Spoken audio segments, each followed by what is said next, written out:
لما ما يكون في شيء اكيد بفاست بريك جايه قبل. Hi, this is Wayne Bacon, and welcome to Full Court 313 Michigan Basketball Podcast.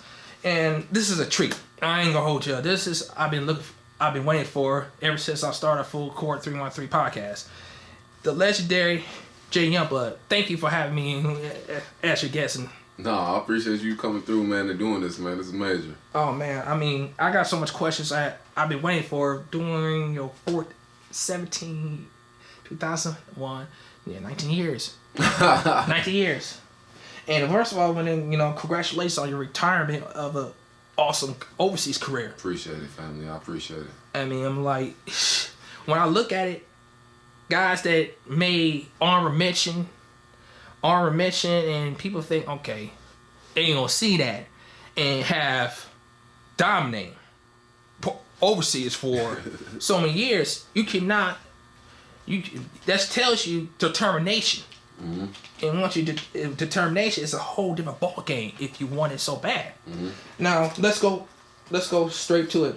You was on Reagan High School from Southfield High School. Yep, Southfield High. So you was on Reagan, and you did honorable mention 2002, which is Class A, with a load of talent. Yeah, I'm loaded. Well, I got ranked my senior year. Okay. But before that, man, I was kind of like just honorable mention. Ended up going to Press Spotlight Showcase before my senior season. And had a breakout performance, and got a little bit of attention from that. So I was ranked 50th in my class somehow.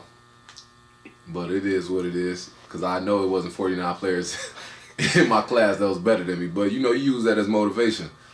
You know what I'm saying? You see who ranked ahead of you, and you motivated to get past them. And when you match up with them, it's like, yo, it's time. Let's get it. The most definitely, because you played a very competitive Mega Blue conference. Back then it was a Mega. Mega Red. It was the OAA. OAA. Okay. We was loaded. The people don't understand, man. Like, yo, they talk about the OAA. We had Pontiac Northern, Pontiac Central, Ferndale, Rochester, Clarkson. Like, these teams was actually, these are great teams. Pontiac Northern was back-to-back state champions. Of course. Lester Abrams, Derek Ponder. Ricky Morgan. You know what I'm saying? Pontiac Central, you got Lamar C. Wright, Ferndale, Cliff Brown, Stannis Buford, Leonard Hardin, Herb Galladay. Oh my God. Keep going, Ferndale. You know what I'm saying? It was some talent, man. Even Lathrop, Antoine Johnson. What's the young cat, man? Went to Canisius.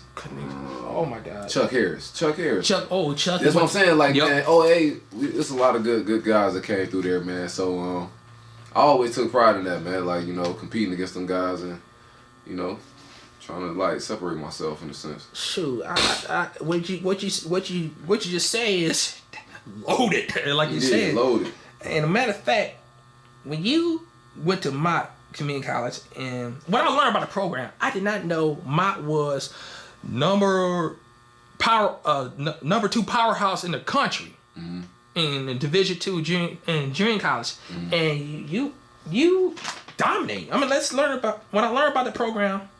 I remember when you played against Wayne County Community College, you had 36. You had 36 that game. You was giving old dude work in the block, in the wing, how you want it.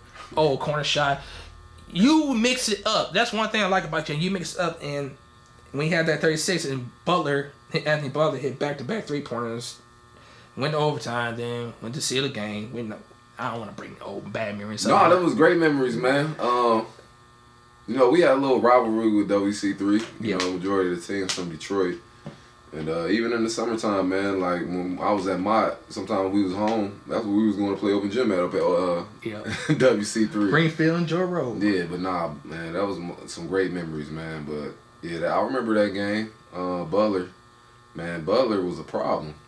He was. And Butler was a problem, man. Especially when we was playing at WC3 in that small gym. The dungeon, we call it. Yeah, man. And to be honest, your Juku career was like one of the things that impressed me because you dominated with fierceness. Man, I ain't gonna lie to you, man. I wasn't expecting to go to Mott to do that. Like, I overachieved in a sense, man, because when I was going to Mott, like, I was just grateful for the opportunity to have a scholarship. I didn't have a scholarship after the season was over with. I didn't get one offer. Nah. I think only school that offered me after high school was like, that was like on me, like, yo, we need you, was Rochester College.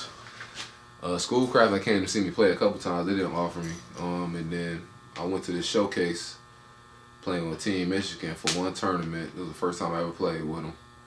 And Coach Schmidt was there from Mott. And Vince Ballman introduced me to him, man. Man, the rest is history. That goddamn Schmidt. That's lucky SOB in the community college rank for the last 25 years. Man, Schmidt. He know the recruit. Yeah, I give him my props. Schmidt. I ain't gonna lie, man. Like, I'm forever grateful just because I didn't have that opportunity offered to me. And when he offered it, man, you know, I was forever grateful, made the best of the opportunity. Yeah, Schmidt got his ways for sure, man. We all know that. Man. You know what I'm saying? Forever grateful, man. And even some of my teammates, I know they're grateful. And he got a lot of cash scholarships, man. Got him out the, you know what I'm saying, spots they ain't really want to be in. Shoot, hey, it's right there. And matter of fact, this is what I've been looking forward to ask you this. At the Mott, JUCO All-American, Division II Player of the Year in NJCAA. Mm-hmm. And you signed with Kent State. And I want to tell you this. Did Dre and Rob Murphy got something to do with getting you to sign to Kent State? Yeah, they played a major role in it, man. Dre and Murph. Like Murph, when he got the job at Crockett, man, little do people know, man, he was trying to, man, he got me, Mo, and Phil Jones, man. We was all at Southfield, and he was working us out that whole summer trying to get us to come to Crockett. Think of that. Mo and Phil was saying they was going. My pops didn't want to let me roll, you know what I'm saying? But back to the story, Murph always had, like, played a good, Murph was the first coach to work me out, man, for real. You know what I'm saying? We was up at Tyndall all the time working out, and this was something that meant a lot to me, man, because I ain't had no coach spend no time with me like that. Wow. So my pops told me I couldn't go. Fast forward to when I'm in JUCO and I go take my visit. You know, they came in late. Kent State came in late. But Murph is just a great recruiter, man. He was a good brother just overall, man. Yeah. Murph was a good dude. You know what I'm saying? I trusted him. I'm like, yo, Murph here. I know I got a coach that's going, you know what I'm saying, back me on what I'm doing. And then I knew Dre from high school. I'm like, Dre a leader, you know what I'm saying? He go hard. So it was kind of like a no-brainer for me, man. I had a great visit at Kent State.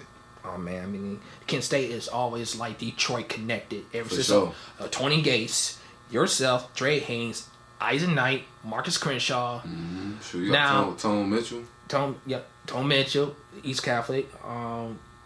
Dexter Fine as Danny Pippen right now. Mm-hmm. I mean, they all had a connection around in the Detroit area with Kent State. Mm-hmm. And Leonard Terrio, the first one. Yeah, no, for sure. That's the one thing about Detroit basketball. I always connect the dots who got connected, who's plugging in and who's plugging who when it comes to recruiting and coaches and how they fall in place of jobs. So I give Rob Murphy a lot of credit. And matter of fact, you and Dre Hayes, aka Detroit Eagle duel of the Mid-American Conference. Okay, I'm gonna put a little sense of humor on that one.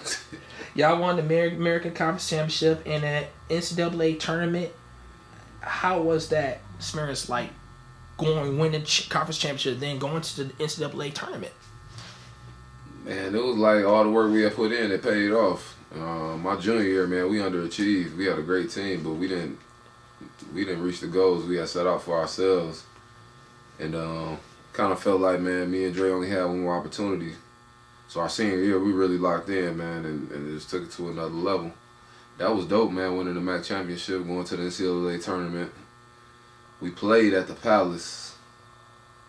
And I thought, man, like, I look back on it, I kind of wish we didn't play at the Palace. Like, it was a great experience, but it was kind of like a lot of, it was like we was a home team, and I didn't want to be I wanted to be going against the grain. Like, I wanted to be playing somewhere in, like, Oregon or something, playing somebody, and we really the underdogs, you know what I'm saying? But it was all good, man. Everything happened for a reason. It was love, though. It was love, man. Me and Dre, we had a great time, man. So we proved a lot of people wrong.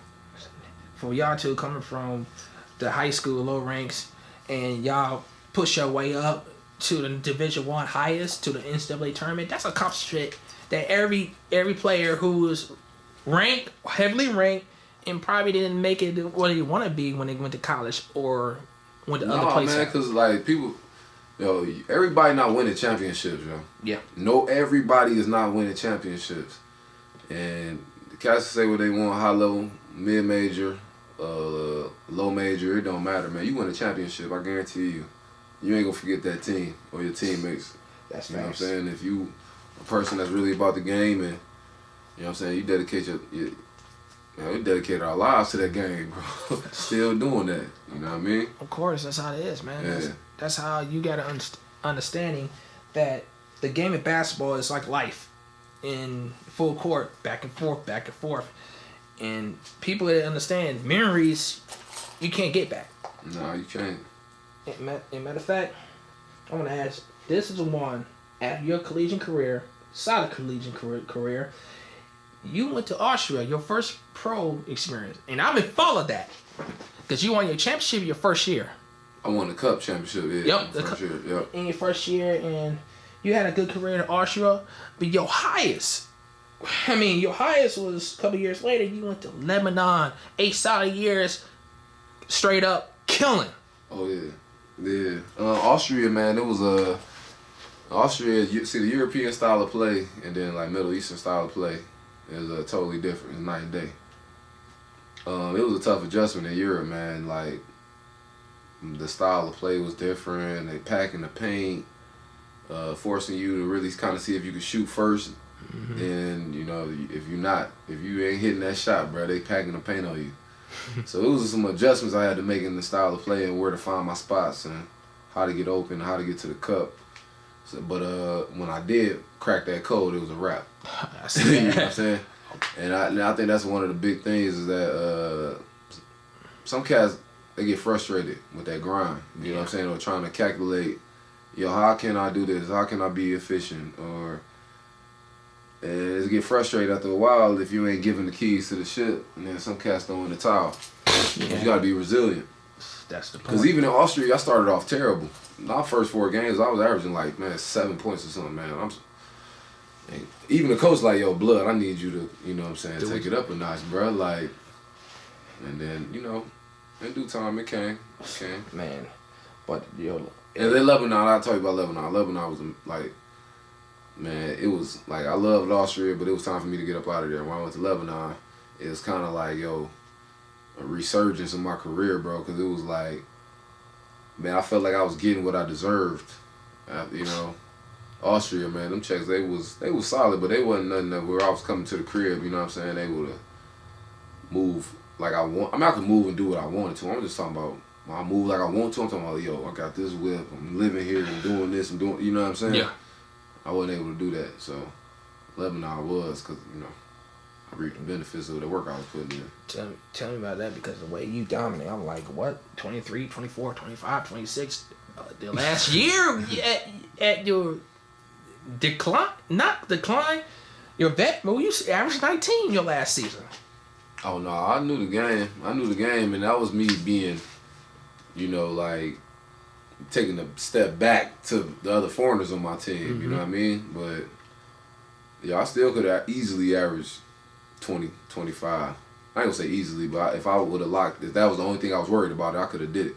Yeah, you've been in the game for so long. Okay, where I can hit, where I can score, how I can shoot. Okay, get mid range. This is IQ level, not just depending on athleticism. So, now in that case, this is the last one. And one thing about it, after your career, you came back home, and you're the top basketball trainer in city in Michigan.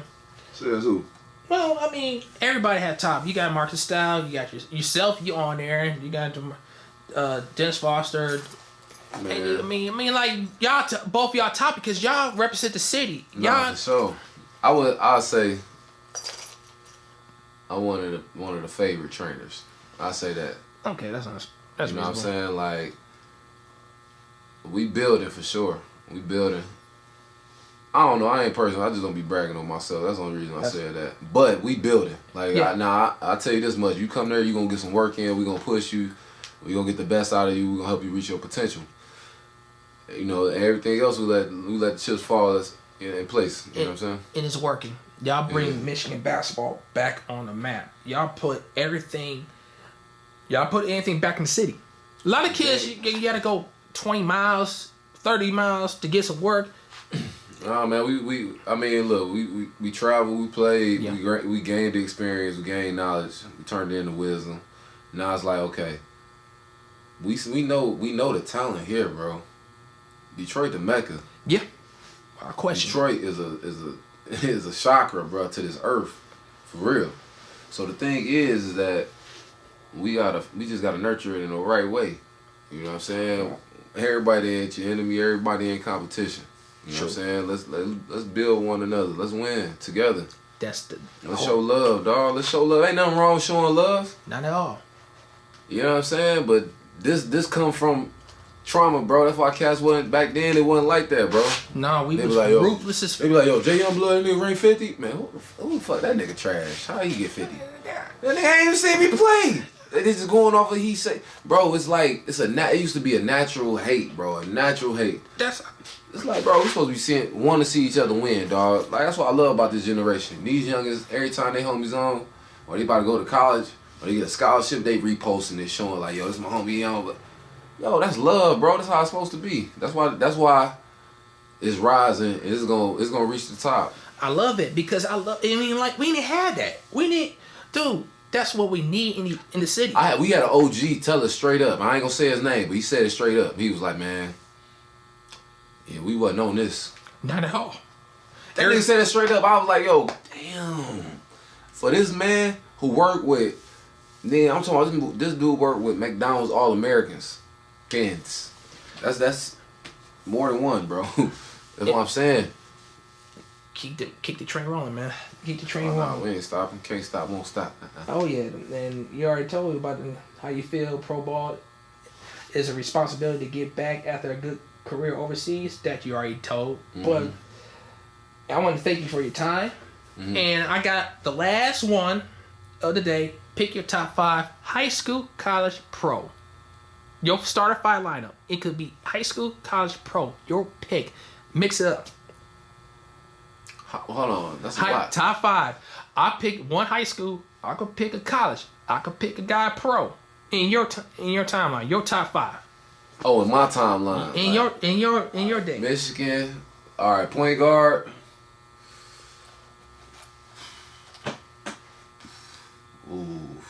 Ooh. It's okay, man. Your pick, man.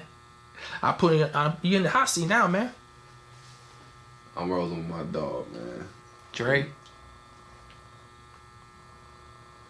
is. Listen, bro, that's a tough question. Between Dre and Daryl Evans. Wheat Evans, though. Oh man, you went. Wheat is like one of the most underrated, dog. That's like facts, bro. Let me tell you, it ain't just about like, yo. Sometimes niggas be thinking like what niggas do. It's the shit, dog. He just affect his teammates in a way like, yo, he getting the best out of everybody, bro. So Wheat. It's between Wheat and Dre, bro. Fuck. I'm gonna come back to them. All right. That's okay. 2 guard, Mo Egger. I figured that. 3 small forward. I'm going to go Grant Hill. Detroit, yep, bro. At the 4, give me It could be college, high school, pro. That's what I'm saying. I was about to say. If it's give me Mo Taylor at the 4. Oh yeah, Maurice Taylor. And at the 5, I am going to take Arthur Johnson, bro. Good pick. I was about to say. Oh, yeah, that lineup cold though. It does. It's a cold ass lineup, dog. I pick AJ on that one, and I got Rick in the 2, and number 1, I think I did. I picked it was Cal Woot at the point, even though he's a shooting guard, undersized 2 guard, and 3, Ricky Paulding, and the 4, Derek Coleman. DC is tough, bro. Shit, yeah. He was supposed to be my original 4. I ain't gonna lie, bro, because Tractor Trailer was man, Tractor Trailer it's between him and AJ, bro. I'm gonna keep it real. Yeah. Oh yeah. Tractor is 300 pounds with bounce And post move. Yeah, bro. And a nice touch, bro. Oh, yeah. Feathery, too. Feathery. Feathery, bro. I remember that. I went to that State Sicilian game with him and Mo Taylor. I made sure I rode my bike. Damn. From Dexter to...